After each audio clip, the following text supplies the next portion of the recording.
অডিটোরিয়ামের অন্ধকার যেন কাটছেই না। স্টেজ থেকে অনন্যার হাহাকার মাখা দীর্ঘশ্বাস মাইক্রোফোনে হালকাভাবে ভেসে আসছে। দর্শকরা তখন ফিসফাস শুরু করেছে।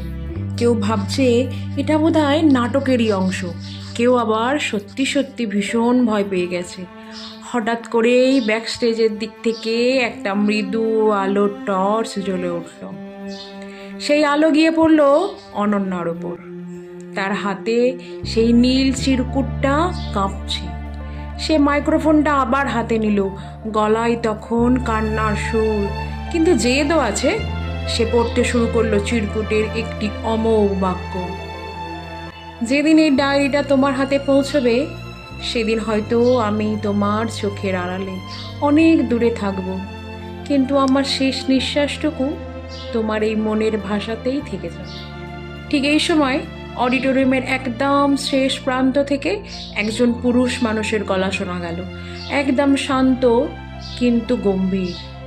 অনন্যা, তুমি এখনো এই মিথ্যেটাকে সত্যি বলে বিশ্বাস করো? পুরো হল তখন থমথমে। সবাই ঘাড় ঘুরিয়ে দেখলো গেটের কাছে দাঁড়িয়ে থাকা লোকটির ছায়া লম্বা হয়ে স্টেজের দিকে এগিয়ে আসছে।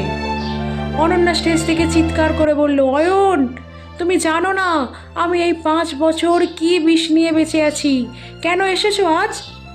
অয়ন স্টেজের একদম সামনে এসে দাঁড়ালো। আলোর নিচে তার মুখটা দেখা যাচ্ছে না, শুধু তার হাতে থাকা একটা ছোট পুরনো ক্যাসেট প্লেয়ার দেখা যাচ্ছে।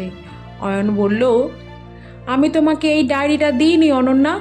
এই ডায়েরিটা আর এই চিরকুটের পেছনে যে মানুষটা আছে, সে আজ এই হলের মধ্যেই আছে, কিন্তু সে আমি নই। অনন্যা স্থবির হয়ে গেল। যদি অয়ন এই ডায়েরিটা না দিয়ে থাকে, তবে 5 বছর ধরে কার দেওয়া ডায়েরিতে সে নিজের চোখের জল জমিয়ে রাখলো? ঠিক তখনই অনন্যার পেছনের মখমলের পর্দার আড়াল থেকে একটা মানুষের হাত দেখা গেল। পর্দার আড়ালে থাকা মানুষটি কে? অয়ন যদি ডায়েরি না দিয়ে থাকে, তবে সে কেন আজ এখানে এলো? এই সকল রহস্যের সমাধান করতে দেখতেই হবে এই গল্পের 3য় পর্ব। আর এই গল্পের 3য় পর্বের আপডেট সবার আগে পেতে পেজটাকে কিন্তু অবশ্যই ফলো করে রাখতে হবে। নমস্কার।